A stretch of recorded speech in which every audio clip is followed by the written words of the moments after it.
Hoje, 20 de maio de 2016, estamos entrevistando pelo projeto História Oral do Território 18 o advogado trabalhista Antônio Alves Ferreira. Bom dia, doutor. Muito bom dia, Ariane. Muito bom dia, equipe. Doutor Antônio, em que data e local o senhor nasceu? Eu nasci há muitos anos atrás, lá no interior do Maranhão,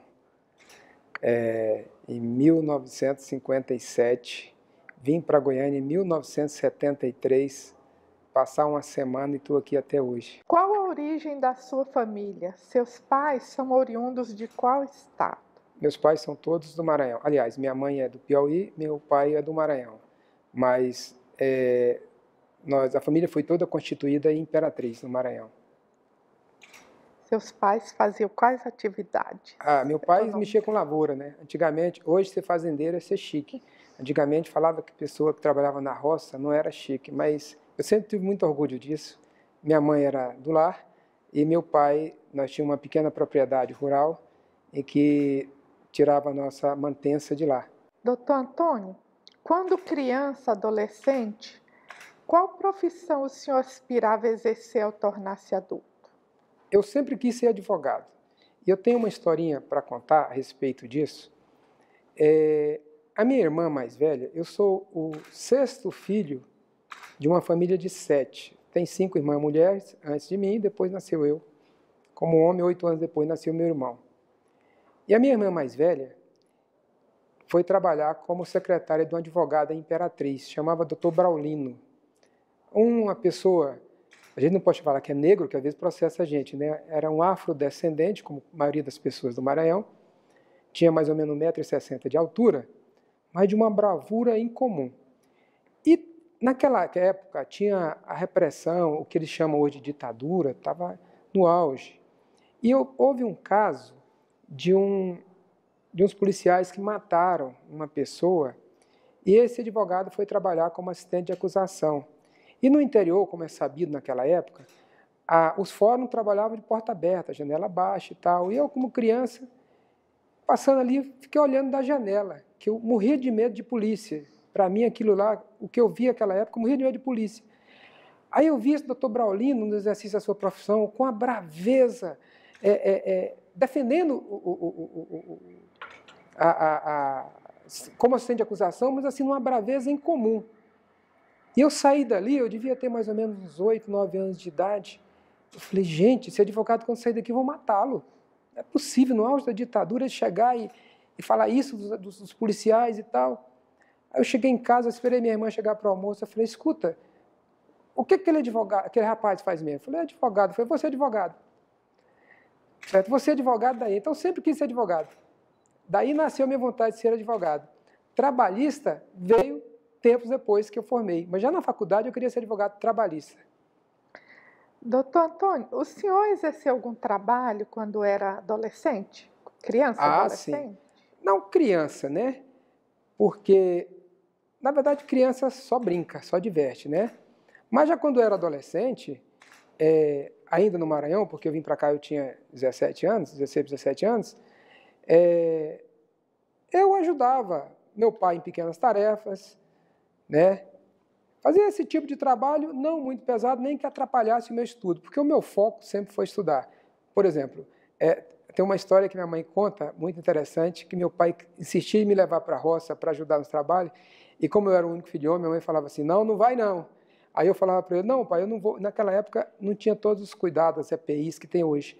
E costumeiramente morria pessoas com queda de árvore, com galho, com isso, aquilo. Eu falava para ele assim, ó pai, eu vou ser advogado porque eu nunca vi falar que uma caneta matou alguém. Agora, galho de árvore eu vejo toda hora cair na cabeça dos outros e morrer, matar.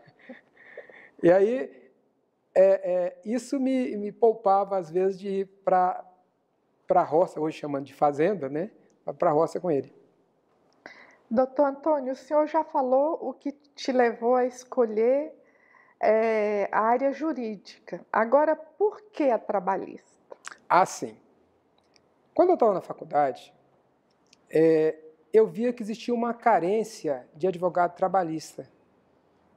Existia a CLT, mas não tinha esse emaranhado de súmula, de jurisprudência, de de toda essa legislação paralela, e eu via que existia uma carência. Aí, quando eu estava na faculdade, eu trabalhei no banco. Quando eu saí do banco, eu pedi um emprego no sindicato, porque eu que fazia as homologações das pessoas que eram demitidas do banco. E eu ia costumeiramente no sindicato. Aí, quando eu estava já prestes a formar, estava entrando num estado que tinha que fazer estágio, não dava para conciliar o trabalho do banco com o estudo. Aí eu pedi demissão. Arrisquei, né? Mais uma vez arrisquei. Primeiro arrisquei vindo do Maranhão para cá, depois arrisquei sair de um trabalho que seria estável para buscar outra coisa diferente, mas aquilo seria o meu sonho, o meu objetivo. Tanto é que eu realizei. E aí, quando eu pedi demissão, eu fui no sindicato de bancários, falei... Qual que era o banco? O Banco Bamerindos. Primeiro comecei no Banco Nacional, depois fui para o Banco Bamerindos. E aí, eu cheguei no sindicato de bancários, as pessoas já me conheciam, o presidente era o Eiler, que inclusive foi juiz classista aqui, foi desembargador, eu acho. E eu falei para ele, escuta, eu estou saindo do banco porque eu quero ser advogado. Vocês não têm uma vaga para mim, não?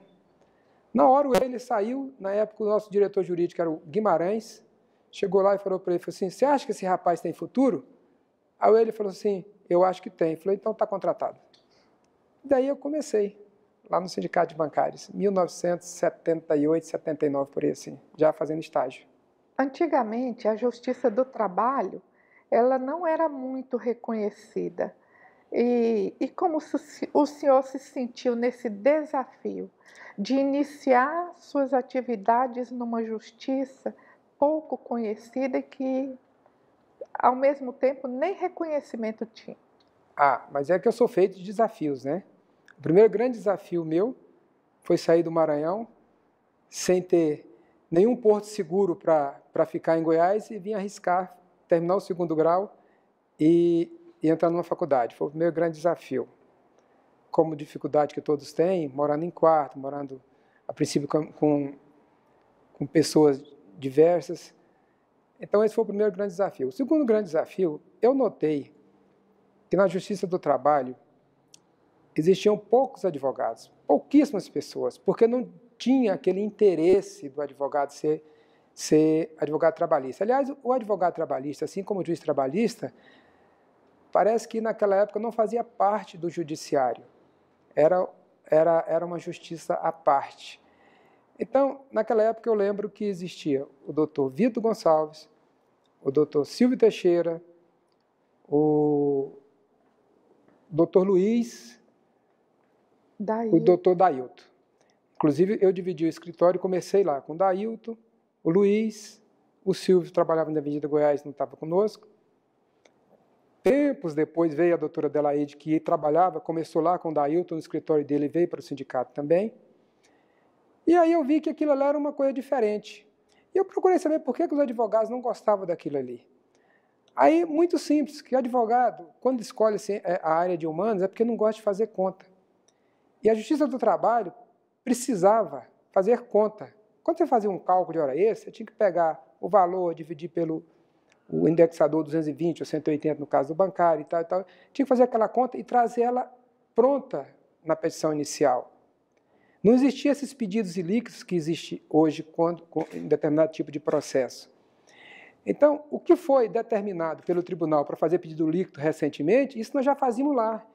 E na máquina de escrever, na Olivetti Zona linha 88, depois começou a surgir as outras mais modernas, a linha 98, depois veio a IBM. Quem tinha IBM era o sonho. O sonho era de quem tinha IBM. Então, eu falei, olha, eu vou me enveredar por esse caminho, que é um caminho novo, e certamente vai ter um mercado grande para ser explorado. Porque naquela época eu já não limitava, não pensava só em ficar em sindicato, em ser advogado empregado. Eu pensava em sonhos mais altos, de ter meu escritório, de ter uma equipe de profissionais trabalhando para mim. Tanto é que, tempos depois, eu montei essa equipe. Teve uma época que tinham 5 mulheres no meu escritório, inclusive a doutora Alciane, que começou comigo lá. Ela fazia enfermagem lá em Anápolis, lá em Trindade, e fazia estágio no sindicato.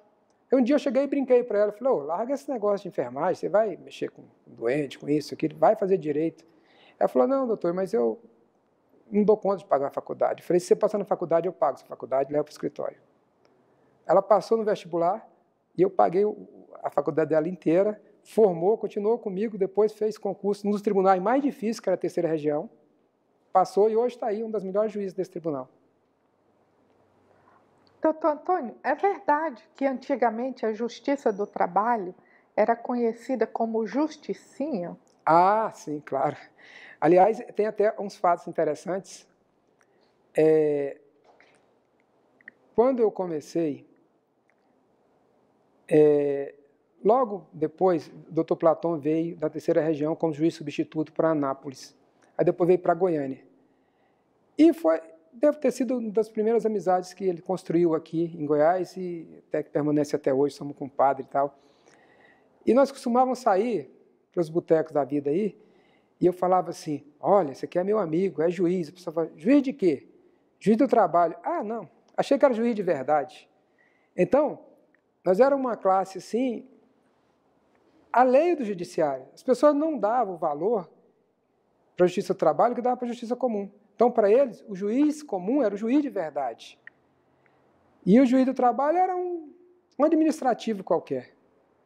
Então, eu costumei ouvir isso, por onde nós andávamos. E ele também, ele está aí, vivo, forte, recém-saído de uma cirurgia, mas está aí vivo, forte, para comprovar isso. Falar, não, isso é aquela justicinha lá, aquilo lá é justiça só de empregado, vai lá e pede e ganha.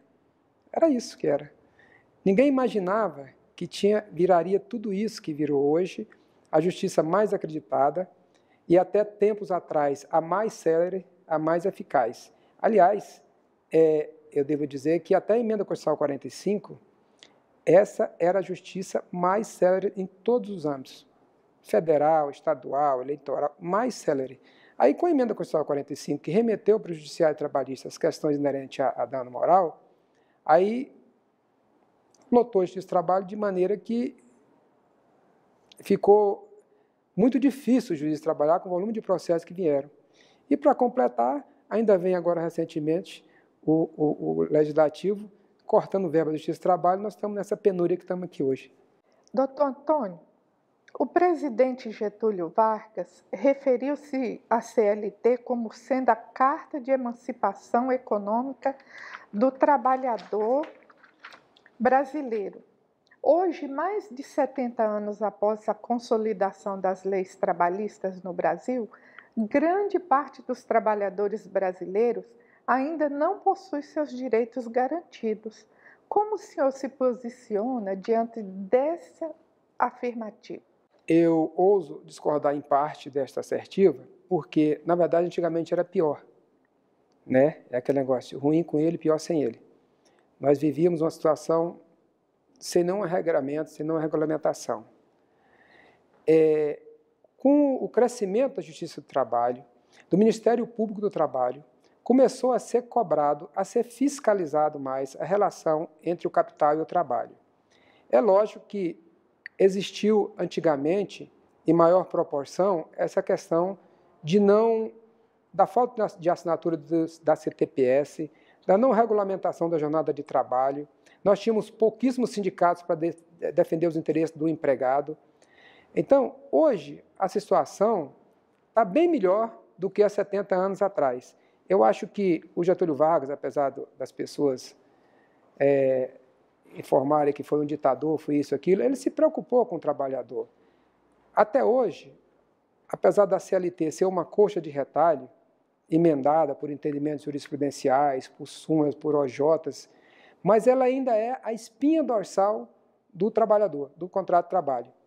Então, eu acho que ela ainda é o norte da relação capital e trabalho. E quando as pessoas falam assim, é a proteção do trabalhador? Não, porque na CLT, ela regula a relação entre o capital e o trabalho. Ela não é protetiva só do empregado, porque a justiça, ela se preza pela equidade. Agora, existe também na justiça do trabalho, e é lógico, a questão que já existe no processo criminal do indúbio pro réu, existe o indúbio pro mísero. Logicamente, na hora do julgador decidir, ele dependendo do caso, ele vai ver a parte mais fraca na relação, não que ele vá beneficiar, porque o julgador ele se baseia em provas. Se a prova do empregador for boa, o empregado vai perder. Se a do empregado é boa, o empregador vai perder.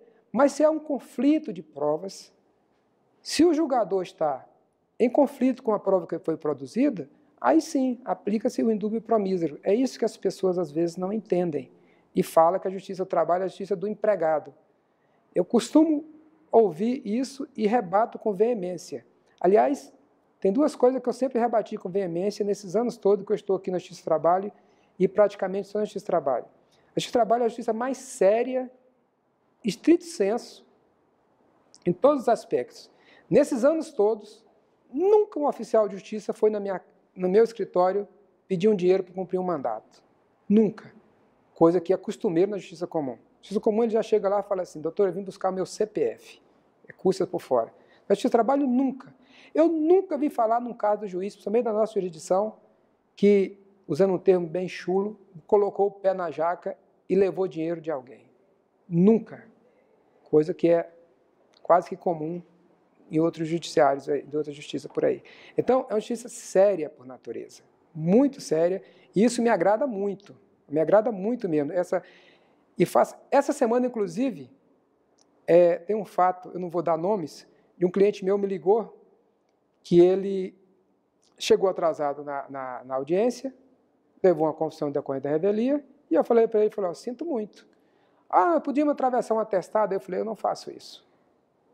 Eu não faço isso. Eu estou com quase 40 anos na Justiça do Trabalho e eu não faço isso. Ganhei dinheiro, ganhei muito, não tenho vergonha de dizer ganhei dinheiro. No Brasil, o pessoal tem um negócio de ter vergonha de dizer ganhar dinheiro? Não. O que eu tenho, meu patrimônio, eu tirei do judiciário, do meu escritório. Então, eu falei para ele, eu não faço isso. Depois ele me ligou e falou assim, escuta, eu ouvi dizer que a maioria dos juízes lá são comprados. Eu falei, como é? Eu falei, você vem aqui que eu vou subestabelecer seu processo. Não é porque eu tenha relações amistosas com a maioria deles lá, não, mas eu nunca ouvi falar nisso. Aí ele, não, mas eu estou falando da justiça comum. Eu falei, pois a justiça do trabalho foi lá e é de lá que eu tiro meu sustento. E se eu soubesse, eu seria o primeiro a denunciar, porque as pessoas me veem por esse lado, de transparência. Então, é uma justiça muito séria. Eu ponho a mão no fogo por qualquer um, principalmente da pessoa mais antiga. Tem muito juiz novo hoje que, às vezes, como cresceu muito, eu não os conheço. Mas todos os que eu conheço, eu coloco a mão, o corpo inteiro no fogo. A justiça é muito séria, mas muito séria mesmo. Se, às vezes, não dá o que o empregado ou que o empregador pediu, postula, é porque o direito dele é ruim. Eu costumo falar para os novos advogados que vão trabalhar comigo, uma frase para eles levarem para o resto da vida. Fala, nós somos advogados. Nós não somos mágicos, nós defendemos direito. Se é bom, ganha, se é ruim, perde. Encare a perca com a mesma emoção que você encarou a vitória. Então, isso é lema no meu escritório. Você entendeu? Eu não sou advogado, eu sou mágico. Eu não sou mágico, eu sou advogado. Eu defendo o direito. Se é bom, eu ganho, se é ruim, eu perco. Nem por isso eu vou crucificar o juiz, ou o desembargador, ou quem quer que seja. Você entendeu? Então, a Justiça do Trabalho, eu tenho a honra de estar militando aqui durante todos esses anos e tenho a honra de estar quase pendurando a chuteira, sabendo que estou saindo de uma justiça séria. E não faço isso, não falo isso para fazer favor para ninguém. É porque é muito séria mesmo. Doutor Antônio, o senhor é a favor da reformulação das leis trabalhistas? Na verdade, as leis trabalhistas já foram reformuladas, né? Desculpe. Com tantos adendos que houveram, a legislação é alterada dia a dia. Então, dependendo dos aspectos, porque no Brasil é interessante, quando você fala assim, nós vamos mudar as leis trabalhistas, as pessoas já imaginam que é para prejudicar o empregado, que é para tirar direito de empregado. Aí vem os sindicatos, entendeu? Um monte de gente fala, olha, vai tirar direito de empregado. Não, porque existem coisas também que são prejudiciais ao empregado. Então, eu sou a favor de haver uma revisão geral, preservando direitos dos empregados e dos empregadores, mas parar com essa coxa de retalhos, de todo dia ter uma coisa na CLT e os tribunais superiores entenderem diferente, interpretarem a norma diferente, fazer uma súmula e fazer daquela súmula tipo uma vinculação amarrando o juiz singular. Aí o juiz singular fala, não, o TSE está decidindo assim e tal. Oh, mas tem uma norma. Não, mas o TSE está decidindo assim. Então, eu sou a favor de que haja uma reforma ampla, incorporando toda essa legislação paralela na CLT, igual foi feito com a Constituição de 88, fez uma nova Constituição, fazer uma nova CLT, certo? Mas amplamente discutida, com pessoas da sociedade, com juristas, com juízes, com desembargadores, com ministros, certo? Uma ampla reforma na CLT. É lógico que essas pessoas não têm o poder de legislar. Quem seria o legislador seria lá o Congresso. Mas essas pessoas fariam parte de um grupo de apoio para juntar toda essa norma paralela, porque hoje até para o advogado está difícil, certo? O nosso tribunal aqui, salvo o melhor juiz, já tem 50 jurisprudência. Súmulas, desculpa. Já tem 50 súmulas. Então, nós somos neném perto dos outros tribunais. Nós somos 18ª região.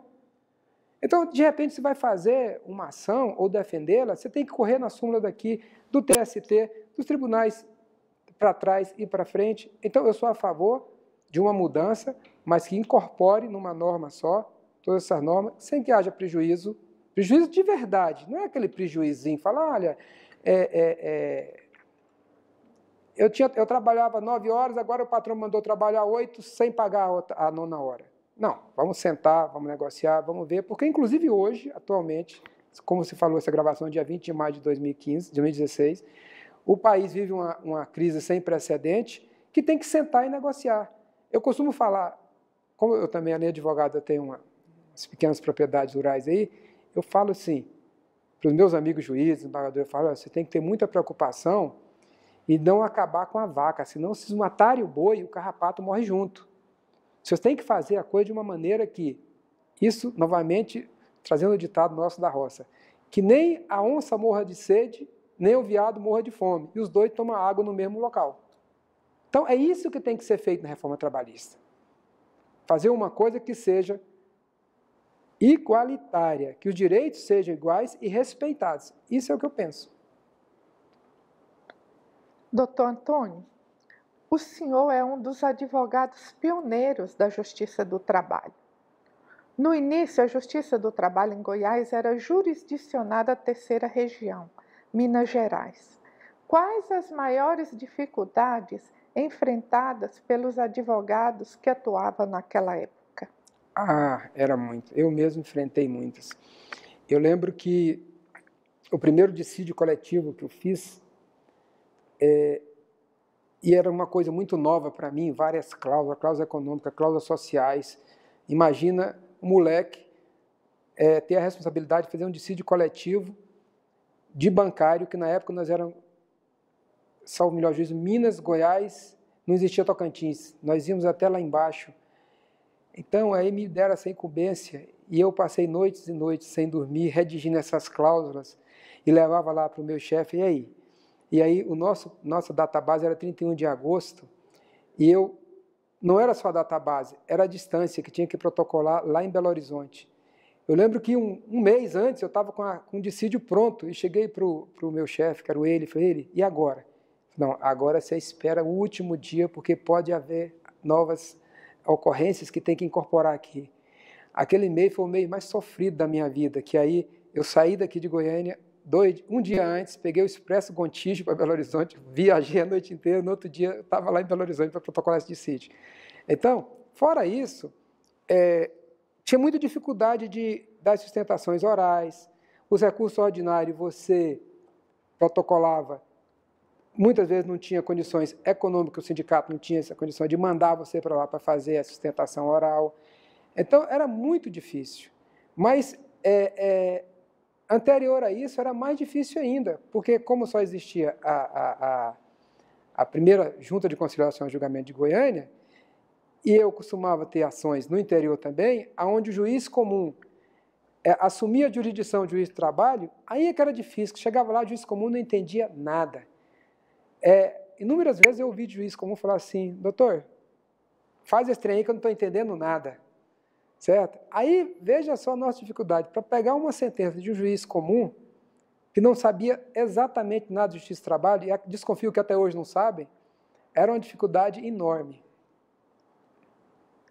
Doutor Antônio, além dessas dificuldades que o senhor falou, no âmbito das juntas de conciliação também, os pioneiros afirmam que havia falta de material, pessoal, material básico, como papel, caneta.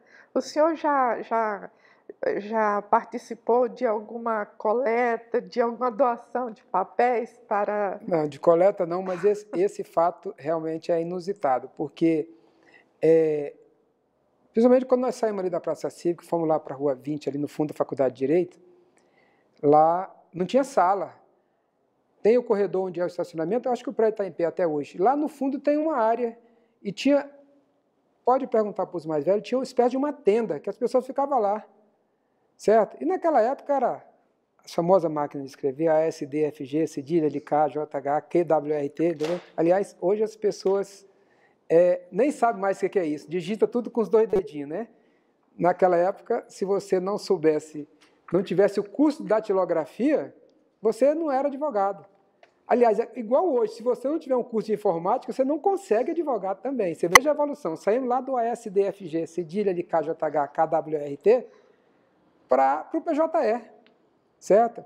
Então, era o papel A4, o Chamex e a maquininha, o secretário, os vogais e o juiz, certo? E as pessoas passavam por ali como se fosse uma coisa normal, sem nenhuma importância. Tanto é a falta de importância que existia no judiciário trabalhista naquela época. Em 1980, foi criado o TRT da 10ª Região, com jurisdição sobre os estados de Goiás, Mato Grosso e Distrito Federal. Na oportunidade, Goiás deixou de pertencer à 3ª Região e passou a integrar aquele tribunal. O senhor se recorda daquele momento? Um tribunal trabalhista no estado de Goiás representou uma melhora significativa para os advogados? Não no estado de Goiás, mais perto de Goiás, que é de Brasília, né? De Goiás, isso. Nossa, para nós, a questão de logística foi excelente, porque ao invés de nós viajarmos a noite inteira para Belo Horizonte, nós saímos daqui de manhã, 10, 11 horas, estávamos em Brasília. Então, foi assim uma coisa excelente para os advogados, tanto de empregado quanto de empregador. Facilitou demais a diminuição da jurisdição com a concentração no Tribunal da 10ª Região. E, para nossa alegria, o doutor Herácio, que era o juiz da primeira vara aqui, foi o primeiro presidente lá, certo? Então, facilitou sobremaneira a vida das partes com essa criação lá. E que era o germe, o nascedouro do nosso tribunal, 18ª Região. Que naquela época, quando Herácio foi, já se pensava na criação de um tribunal próprio. O clima era favorável para um tribunal próprio. E aí nasceram as primeiras vontades de se criar um tribunal aqui. E essa questão da ida do doutor Erasto lá para o TRT da 10ª Região, perto do poder, como a gente pode falar, e sendo ele um goiano do pé rachado aqui, certo? Ajudou muito também nisso aí. Porque ele estava lá perto do TST, perto dos poderes, dos outros poderes constituídos, ajudou muito. Então, foi uma semente que germinou e frutificou com a questão da criação do nosso Tribunal da 18ª Região. Doutor Antônio, o que levou o doutor Herácito a assumir a 10ª Região? Se ele era aqui de Goiás... Mas os juízes de carreira, isso eu falo pelo conhecimento que eu tenho com a maioria deles aqui, o nome já fala, é juiz de carreira, né? Eles querem ascender a um posto maior sempre. Nem sempre por vaidade, porque aquilo faz parte do seu íntere, da sua vontade. A pessoa que passa no concurso para juiz hoje, como juiz substituto, ele fica doido para passar o estágio probatório.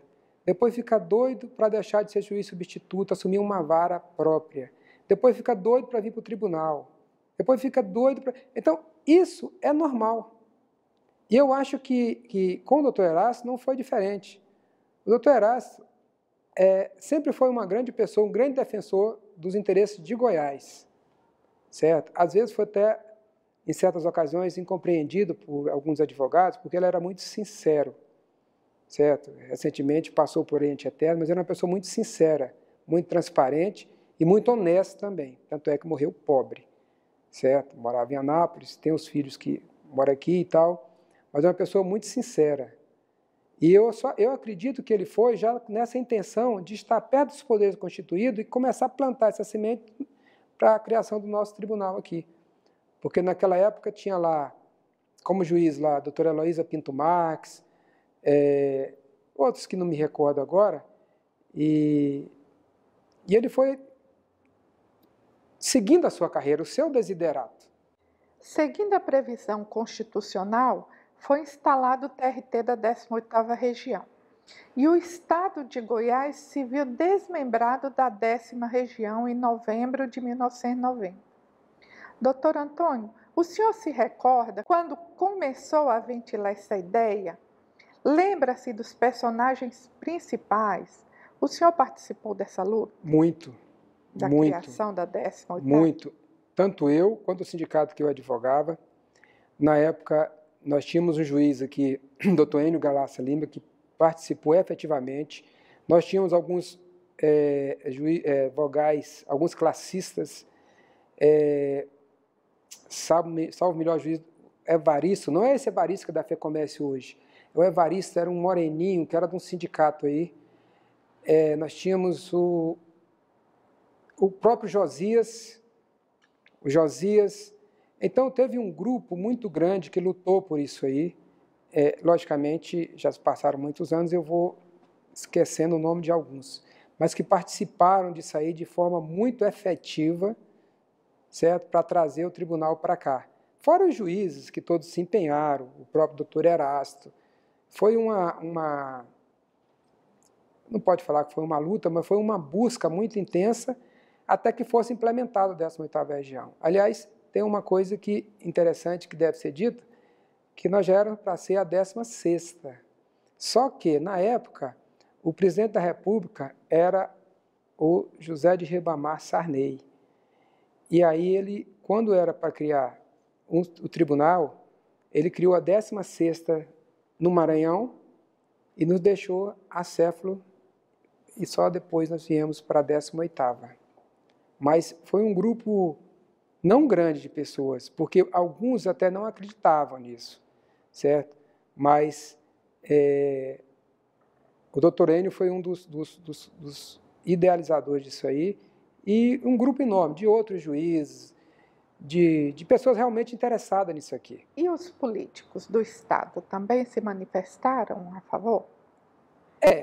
O político está sempre querendo sair na fotografia, né? Eu até não fico muito à vontade de falar em político, mas nós temos aqui, eu não tenho, a princípio eu já vou falar, porque às vezes a pessoa pensa que eu tenho algum partido político, não sou afiliado a nenhum partido político, eu voto na pessoa que eu acredito que faz um trabalho melhor pela sociedade, pelo Estado. Mas nós tivemos um grande político aqui, que está vivo até hoje, o doutor Íris Rezende Machado. O Íris, ele foi de uma importância ímpar na criação disso aí, certo? Porque o Íris já tinha sido quase tudo, né? E ele tinha um prestígio muito grande em Brasília. Então, o Íris se empenhou muito nisso aí. Salvo o melhor juízo, tinha um de Anápolis que até faleceu. João Natal. O João Natal, não posso querer ser do João Natal. João Natal era deputado federal, certo? Doutor João Natal.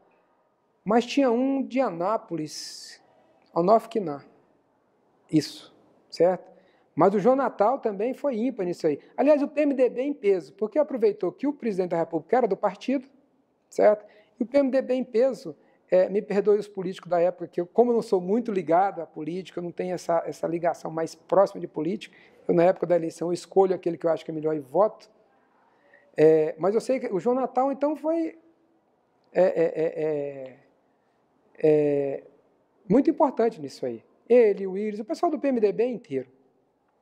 Com relação à 10ª Região, ao TST, houve resistência para a criação da 18ª Região?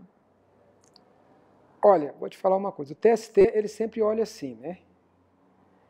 A 10ª Região, alguns segmentos da 10ª Região achou que era desnecessário, porque naquela época não existia o volume de processo que existe hoje.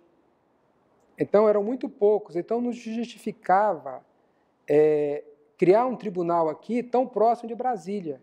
Aliás, o argumento deles era exatamente isso. Não vou nominar ninguém, obviamente, por questões até éticas, mas aqui nós estávamos próximos de Brasília, não precisava de um tribunal aqui, que tudo poderia ser resolvido em Brasília. Distante nós estávamos em Belo Horizonte, agora nós estávamos em Brasília, que era nosso quintal, inclusive território nosso. Então, houve uma certa resistência, não pela sua globalidade, mas por uma parte razoável dos desembargadores, dos juízes, até de alguns políticos, com relação à criação disso aqui. Eu lembro que eu participei de algumas reuniões e sempre vinha esses obstáculos, mas isso é natural. Eu lembro que aqui em Goiás, quando criaram a vara de São Luís de Montes Belo, que não tinha praticamente processo, também foi discutido aqui no tribunal. Mas como é que põe o São Luís de Montes Belo, não põe em Anápolis, não põe aonde? Então, isso é assim. Hoje, São Luís de Montes Belo está abarrotada de serviço. Então, sempre há essa resistência com relação ao novo. Com relação ao novo, sempre há resistência. As pessoas sempre olham, tem um viés assim, mas até que acostume, que veja que aquele novo era necessário, sempre há essa certa resistência. Houve sim, parte do pessoal de Brasília houve uma certa resistência por o argumento dele era exatamente isso. Nós estávamos muito próximos, não precisavam disso. Queria uma despesa a mais para a União, uma despesa desnecessária. E hoje nós vemos que não é. O tribunal hoje está aí trabalhando no sufoco. Doutor Antônio, do ponto de vista do jurisdicionado, como foi a reação dos advogados, dos trabalhadores e da sociedade goiana à instalação de um tribunal trabalhista no estado de Goiás? Como eu te falei, o novo é sempre visto assim, com viés de desconfiança. Para nós, advogados, seja que advogava para reclamante ou para reclamado, ou para ambas as partes, foi muito bom. A questão de logística, como eu já te falei anteriormente, foi excelente. Agora, para alguns reclamados, que aí, reportando a pergunta anterior sua, lá atrás, que viu que aquilo ali estava se dando uma nova visão ao direito do empregado, aí também houve uma certa resistência, como há até hoje, quando instala uma vara no interior, que as pessoas procuram mais a discutir os seus direitos. Certo? Eu tenho um exemplo, eu tenho uma pequena propriedade rural em Porangatu e outras nas adjacências. Quando instalou a vara de trabalho em Porangatu, não existia processo em Porangatu, mas eu, não como advogado, mas como parte da sociedade lá, eu ouvia as pessoas falar assim, nossa, agora enrolou, porque agora tudo que é empregado vai bater na porta do judiciário e trabalhista. Então, é o novo. Hoje, passado tantos anos, já se acostumaram. E é bom também porque o empregador, ele se adequou a cumprir o direito do empregado. Ele fez adequação. Falou, eu não posso fazer isso, que o empregado vai lá e reclama. E eu vou perder. Se o direito dele for ruim, ele vai perder. Então, veja só, é até uma questão educativa a instalação de uma vara, como foi do tribunal. Sendo o tribunal a célula máter, com a criação dessas adjacências, foi vista assim com uma pequena desconfiança, mas hoje é perfeitamente aceitável. Você praticamente não vê reclamação. E quando vê reclamação, pode ser de um mau empregador ou de um mau empregado também. Mas daquele que vê que aqui se faz justiça, não tem reclamação praticamente. E a sociedade goiana, como se comportou? A sociedade recebeu com aplauso, né? A sociedade de um modo geral, porque era um tribunal no estado de Goiás, era uma coisa nova, era mais um órgão do Poder Judiciário aqui instalado. Então, a sociedade recepcionou com palmas e flores. A sociedade recepcionou muito bem.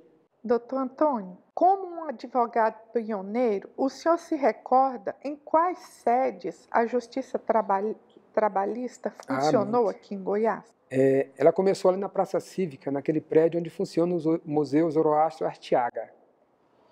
Depois, ela foi lá para a Rua 20, no fundo da Faculdade de Direito. Depois do fundo da Faculdade de Direito, foi alugado ali do lado do Bradesco, na Rua 3, tem uma viela, do lado tem uma sorveteria, chama Sorveteria Schlepp, salvo o melhor juízo. O primeiro e o segundo andar da Sorveteria Schlepp foi alugado para a Justiça do Trabalho para funcionar a primeira e a segunda vara. E de lá, nós fomos para 88, ali do lado da Praça Na praça... Quinta Avenida, né? Não, na praça, aquela praça do 88 ali. Ah, sim, Praça do Maria do Cruzeiro. Auxiliadora. Praça do Cruzeiro. Do Cruzeiro. Ali em frente, onde funciona hoje a Listel, naquele prédio, aí lá nós já estávamos com 3 varas. Saímos da Goiás, porque tinha 2, e pegamos aquele prédio com 3 varas. Salvo melhor juízo, lá foi instalada até a 4ª vara. Aí de lá, nós viemos para... Aí, da 88... Espera aí que deu um branco aqui. Nós viemos para cá. Nós viemos para cá, não, só que foi dividido. Nós viemos, aqui era a Caixa Econômica Estadual, foi dividido uma parte para cá e uma parte ali para Portugal. Que era a parte administrativa. Não, lá os protocolos dos recursos eram lá. Uhum. Entendeu? E depois nós viemos para cá, porque ficou essa divisão lá com um predinho pequeno que tinha. Depois o doutor Guedes, também, salvo melhor juízo, comprou isso aqui, certo? Desmanchou isso aqui, era a sede administrativa da Cachego, não, do Unibanco. Agrobanco. Do Agrobanco, doutor Semi. A Cachega era lá onde a Cefaz hoje. E aí que veio para cá, até que estruturasse isso aqui, ficou aquela parte lá, essa parte aqui, certo? A princípio, foi isso. Depois o Platão fez aquele prédio, depois a doutora Cátia, na gestão dela, fez o outro prédio da esquina. E aí estamos aqui até hoje.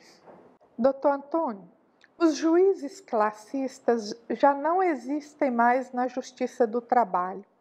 Como o senhor avalia o fim da representação classista na Justiça Trabalhista? Os juízes classistas, ou vogais, como eram juízes leigos, quando o Getúlio Vargas criou a CLT e colocou essa questão do juiz classista, era para haver um equilíbrio entre o capital e o trabalho.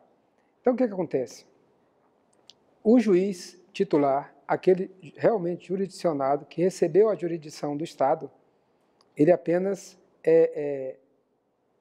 atuava na hora que não havia esse acordo, essa convergência. Mas juízes classistas, eu vou falar, os meus amigos classistas vão me matar, mas foi sempre, no meu ponto de vista, uma cabide de emprego, que eles não representavam exatamente nada. Eu nunca vi um juiz classista desautorizar um juiz ou votar contra numa sentença, nunca vi. E olha que eu estou aqui desde o início, estava lá, tinha o Expedito, que era um dos primeiros juízes classistas da primeira vara, que até faleceu, meu amigo do Sindicato de Comércio, tinha o seu Amorim. Aliás, o seu Amorim na segunda vara tem umas histórias interessantes dele. O seu Amorim já era um senhor bem de idade, e ele ficava lá, né, dormindo. E aí, quando terminava a audiência, ele falava assim, e o fundo? E o fundo? Aí o pessoal, que fundo? O fundo de garantia não vai liberar? Aí o juiz falava, não, Amorim, volta a dormir. Atrapalha não.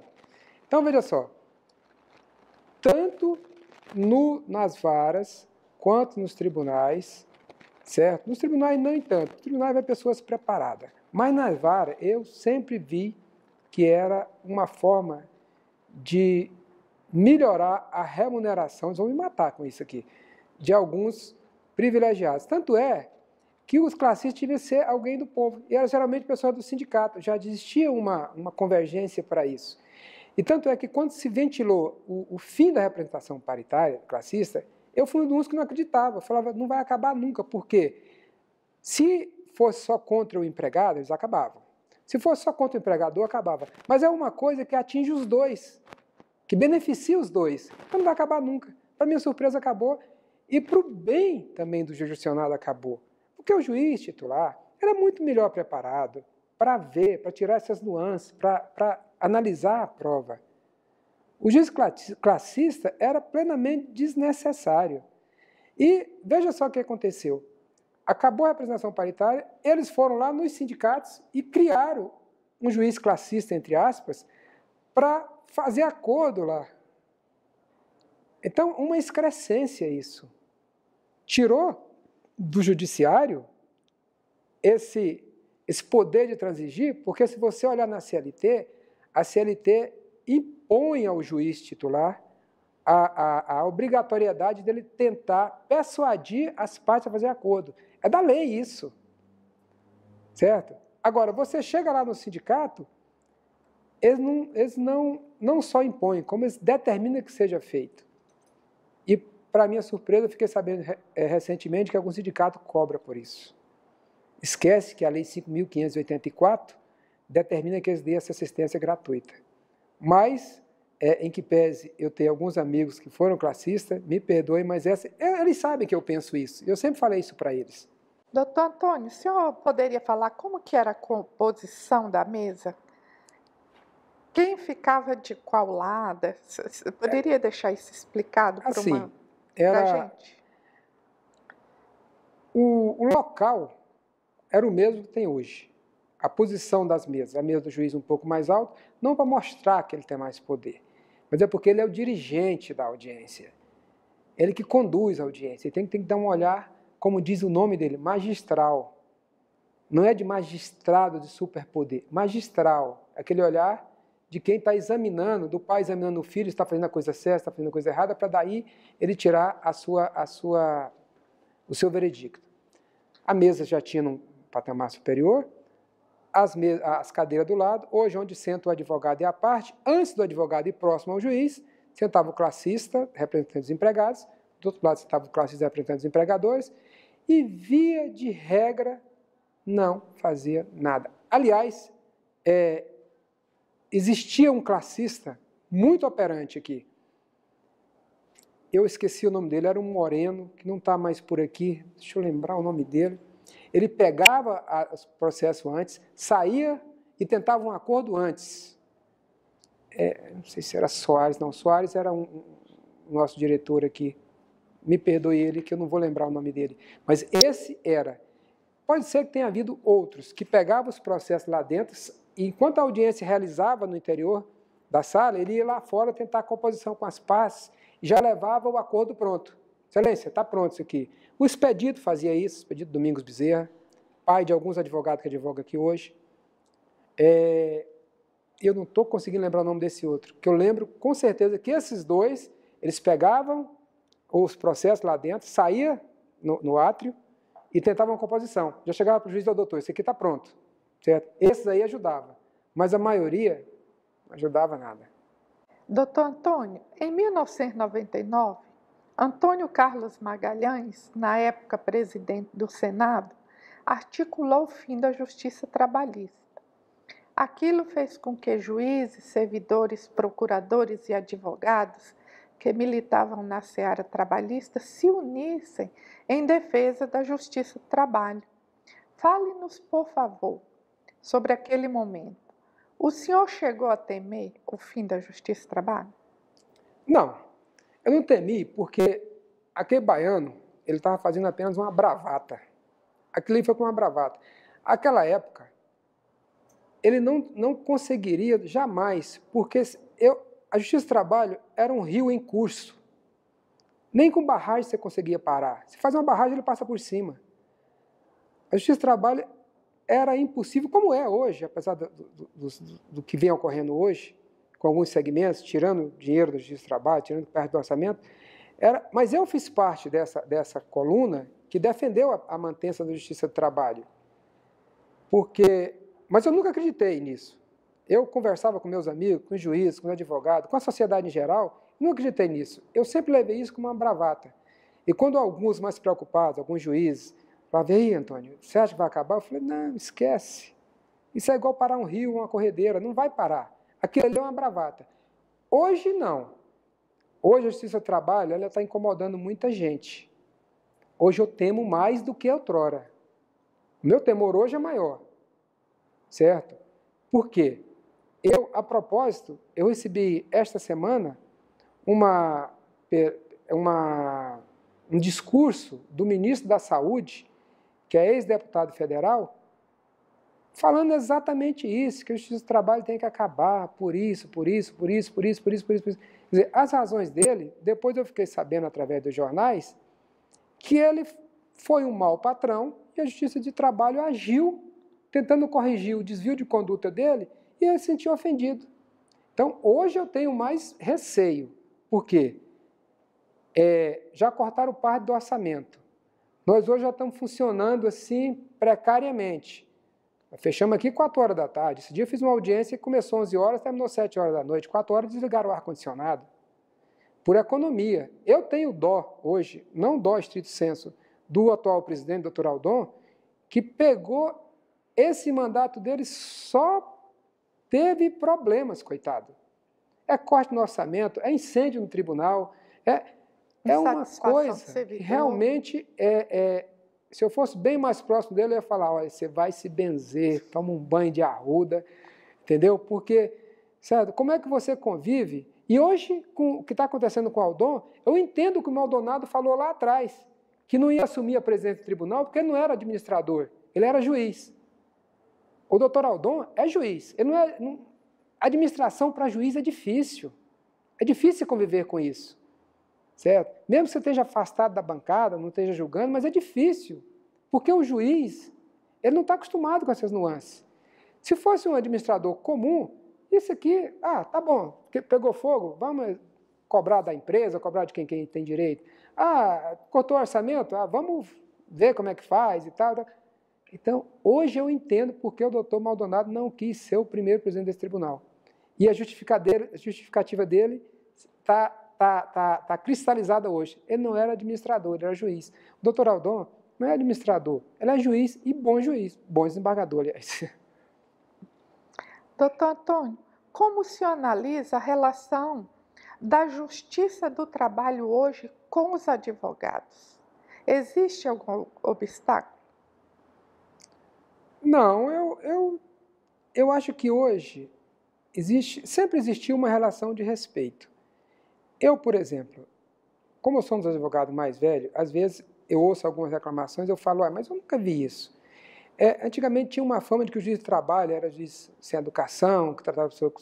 Eu nunca, na verdade, não estou jogando confete, não defendendo ninguém, porque uma das minhas vantagens ou desvantagens é ser sincero. Comigo não. Por quê?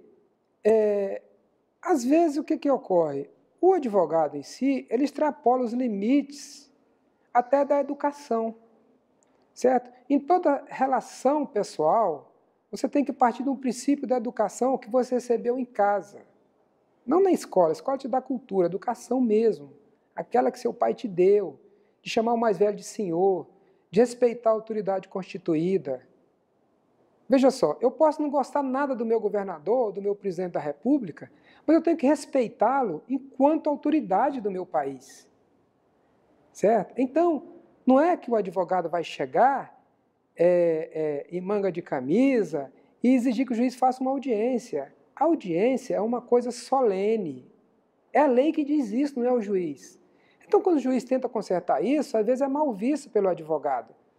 O juiz é arrogante, é prepotente e mutatis mutandis. Nós temos uns colegas meio custosos, somente os mais jovens hoje, mas eu, particularmente, eu nunca tive nenhum problema com o juiz, seja ele de primeiro grau, seja de segundo grau. Então, essa pergunta, às vezes, se fizer para um advogado mais jovem, esses mais ainda estão com os arroubos da juventude, talvez eles deem uma resposta diferente. Mas comigo eu te afirmo que nunca houve. Principalmente porque, se eu dou o respeito, eu exijo respeito. Ninguém vai me tratar mal se eu tratar ele bem. Se eu falar baixo, ninguém vai gritar comigo. Agora, se eu gritar, a pessoa vai gritar. E na hora que você começa a gritar, você perde a argumentação, você perde a razão. Falando baixo é que se ouve, não é gritando. Você tem que ter respeito, não medo. Doutor Antônio, na sua opinião, como é a relação da sociedade com a Justiça do Trabalho? Como eu já te falei anteriormente, existe na sociedade o mau empregado e o mau patrão. Até pelos tempos que nós vivemos nos últimos anos aí, foi criada essa casta, uma certa casta de maus empregados. Como também foi uma casta de mau patrão. Às vezes o patrão não é tão ruim. Às vezes ele faz sem querer, ele dá sem cobrar. Veja só, vou te dar um exemplo dos dois lados. O empregador tem um certo empregado e de repente o empregado fala, doutor, o patrão, eu queria chegar essa semana que vem, 9 horas ao invés de 8. O rapaz é uma boa pessoa, deixa. A outra semana de novo, outra semana depois. Lá na frente, ele resolve sair da empresa. Aí pega um advogado e fala, não, você tem direito, porque essa concessão que ele fez para você, ele aderiu ao seu contrato de trabalho pelo princípio da adesão. Então, se depois desse tanto de tempo que ele deixou você chegar às 9, você botou você para trabalhar às 8, ele tem que te pagar essa 1 hora, porque ele já facilitou aquilo para você. Mas o patrão, quando fez isso, ele fez porque o empregado era bom e não acreditava que o empregado levasse ele na justiça. Aí ele vem na justiça e ganha. Por que ganha? Porque a lei diz que incorpora pelo princípio da adesão. E o patrão não entende isso, fala, poxa, mas eu fiz uma coisa para beneficiar o empregado e aí ele vai lá e me prejudica na justiça do trabalho. Então, o que acontece hoje? Muito pouco ainda, porque a maioria das empresas tem uma assessoria jurídica para orientar na prevenção. Mas o que acontecia outrora? É que as pessoas faziam, é igual seu empregado doméstico, você dá roupa, você dá calçado, você dá sapato, você dá isso, daquilo. No dia que ela sai, ela fala, não, isso aí incorporou o meu salário. Eu tinha uniforme, eu tinha isso e isso. Mas o patrão dá por boa vontade. Aí incorpora o salário, porque não é a justiça do trabalho que diz, não é o juiz que diz, é a legislação que diz, que incorpora. Mas se o patrão tivesse uma assessoria jurídica e falar, olha, tudo bem, você vai dar, não, você vai cobrar, você vai fornecer e vai cobrar. Ou então você vai incorporar no salário, para todos os efeitos, inclusive das contribuições sociais. Certo? Então, ele paga mal, às vezes paga 2 vezes. Porque paga mal, aí paga 2 vezes. Logicamente, existe também aquele que pega recibo em branco e tal. Mas isso é do caráter da pessoa. Isso é do caráter da pessoa. Isso aí eu prefiro nem discutir, porque questão de mau caráter tem em todos os segmentos sociais. E, dando um exemplo também, para ser igualitário, do empregado. O empregado, às vezes, ele é um trabalhador normal. Um dia, por uma circunstância qualquer, o patrão olhou mais atravessado para ele, certo? Exigiu alguma coisa que era natural, que ele estava se relaxando e tal, e falou, isso é um dano moral. O que não falta é advogado para colocar isso na cabeça dele, que ele foi maltratado. Porque a questão do dano moral, ele vulgarizou. Ele teve origem nos Estados Unidos e quando veio para cá, inclusive quando veio para a Justiça do Trabalho através da emenda 45, a emenda constitucional no 45, ele vulgarizou tudo é dano moral. Certo? Então, isso aí também é do reclamante. Não existe, principalmente as ações que eu defendo hoje, e que também no meu escritório eu tenho a ação de reclamante, mas as que eu faço defesa, eu tenho cerca de 800 processos em andamento no meu escritório. Então, graças a Deus, depois de tantos anos, tem um escritório grande. Mas eu te falo com certeza, eu não tenho um processo que eu faço defesa que a pessoa não incorpora dano moral. Certo? Então é aquele negócio, se eu peço, se der, deu. Se não der, não deu. Então, isso também é mal empregado. Certo? Então, fora esse mal empregado, fora esse mal empregador, a sociedade em geral aceita com tranquilidade a questão da justiça do trabalho. Até uma segurança para ele. Quando criou essa lei, quando foi regulamentada a questão da doméstica, eu atendi inúmeras consultas para saber, a patroa querendo saber como é que fazia para regularizar a situação. Veja que coisa boa. A questão da índole, ele falou, não, eu vou regularizar, eu tenho uma empregada que trabalha há tantos anos, eu quero regularizar. Eu falei, então você faça isso. Certo? Por quê? Se fosse questão de índole, fala, deixa, já está aqui tantos anos, daqui um dia sai, não vai reclamar. Mas se continuasse daquela situação, no dia que saísse, ia reclamar. E aí quem foi errado? Foi a patroa ou foi o empregado? Foi a patroa que não regularizou a situação. E o empregado, não falta um advogado para chegar para ela e falar, você tem direito, e vai e reclama. Doutor Antônio, em 2012, entrou em vigor no TRT de Goiás o PJE, ferramenta que tem já causou, muita polêmica. Como advogado que tem vivenciado o PJE no seu dia a dia, o que tem a falar sobre essa ferramenta? Nossa Senhora, doutor, o ministro Dalazen vai me comer o fígado, mas desde que ele criou essa história de PJE, que colocou uma espada na cabeça dos tribunais e, consequentemente, seus advogados, que utilizasse essa ferramenta, isso, para mim, que já estou velho, não tem tanto costume com a coisa, foi um desastre. Para os jovens também. Veja só, nós tínhamos aqui em Goiás uma ferramenta excelente, chamava EPET. Não tinha problema, fácil de manusear, fácil de tudo. Aí vem esse negócio de PJE. Como eu te falei outrora, também o novo, também aquela coisa que você fala, meu Deus, o que vem isso? Olha, e eu te falo que esse novo deu problemas, e não só como você falou, dá até hoje. E fez com que o advogado ficasse mais cuidadoso, por outro lado. Por quê? O processo que vai vencer prazo amanhã, eu já protocolo ele hoje. Eu já tive processo que eu protocolei, documentos não apareceu no PJE. Já tive processo que apareceu pela metade. Esses dias, eu até estava fazendo uma sustentação oral no tribunal, de um atestado médico que eu juntei, o juiz não conheceu porque foi pela metade no PJE. Então, é uma ferramenta que instrumentalizou a justiça do trabalho no sentido de melhorar a performance, mas deu e continua dando trabalho até hoje, para mim e para os jovens advogados também. Então, eu te falei também anteriormente que o advogado antigamente tinha que saber um curso de datilografia. Hoje ele tem que ter um curso de informática, senão ele não consegue. Ele pode saber da legislação, pode saber do direito do empregado, do direito do empregador, mas se ele não tiver um curso de informática, ele não consegue advogar. E o PJE ainda dá muito trabalho, não é para advogado não, para juiz. Às vezes o juiz vai julgar, não está lá, ué, me esquece um negócio aqui. Você tem uma ideia, no início do PJE, eu fui fazer uma audiência, e aí o juiz se deu por suspeito. Só que ele já tinha aberto o processo. Ele tinha uma amizade com a parte. Ele falou, eu não posso julgar esse processo porque eu sou amigo da parte. Aí eu falei, excelência, então eu gostaria que você não disponibilizasse o processo, porque depois vai vir um outro juiz, a pessoa já viu o que é o argumento. Ele falou assim, o PJE não me dá essa ferramenta. Veja que absurdo. Ele não me dá essa ferramenta para trancar. Eu abri, eu não posso fechar mais. Certo? É igual questão de imposto. Quando você vai pagar na caixa ou num banco qualquer, se autenticou, eles não têm direito de estornar mais. Eles tornam qualquer coisa, mas tributo não. É o PJE.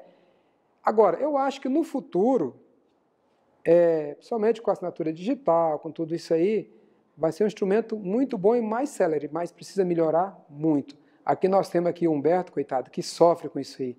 Sofre mesmo. E a reclamação não é só do advogado, é do juiz, é do assistente, é de todo mundo. Mas eu acredito que no futuro, como nós estamos falando isso aqui para o futuro, às vezes quando alguém vê essa entrevista no futuro, fala assim, mas aquele doutor Antônio era um bobo, olha o negócio aqui, estou fazendo com o olho fechado. Mas hoje continua dando muito problema. Doutor Antônio, o estado de Goiás ainda não faz parte dos considerados grandes centros do nosso país. No entanto, o TRT de Goiás, um dos mais jovens do Brasil, é considerado um dos melhores do país, servindo até de modelo para outros regionais. O senhor, como advogado pioneiro, esperava que chegasse a tal ponto? A gente sempre acredita, né? A gente, como eu te falei desde o início, desde a origem, sempre acredita na melhora. E o estado de Goiás hoje é um estado que é um dos maiores produtores de soja, um dos maiores produtores de carne e um grande produtor de açúcar e álcool. Nós temos grandes usinas aqui.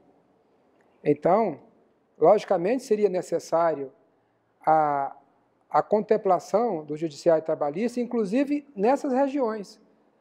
Hoje nós não temos uma região do estado de Goiás que não esteja jurisdicionada a uma vara do trabalho. Então, os tentáculos do judiciário trabalhista estão em todo o estado de Goiás. Isso é muito bom para o jurisdicionado e para o estado de Goiás também, que é um grande estado produtor de soja e de carne, de grãos em geral. Nós temos uma região do sudoeste, que é um grande produtor de grãos. Eu sou advogado de uma usina em Bom Jesus, que dá trabalho, que emprega, aliás, não é dar trabalho, que emprega mais de 300 pessoas. Ela tem um consórcio da usina, com plantação de soja e de milho. Então, é um estado pujante.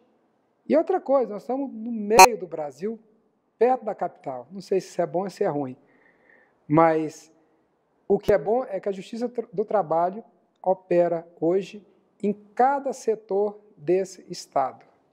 Entendeu? Não tem um local, se você chegar lá em Porongatu, que está quase na divisa do Tocantins, tem uma vara de trabalho, tem um posto hoje, e você chegar em Santa Rita do Araguaia, lá depois de Mineiros, tem a vara que atende lá. Então, se você chegar de leste a oeste, norte a sul, a Justiça do Trabalho está ali defendendo e apreciando esses conflitos existentes entre o capital e o trabalho. Isso é muito bom.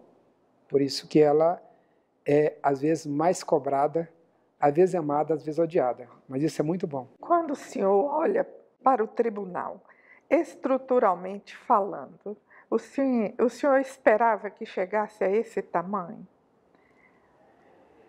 É tudo na vida. Eu aprendi uma coisa muito jovem, é o seguinte: você tem que crescer com as coisas. Você chega numa cidade pequena, você compra um lote que era lá na ponta da rua.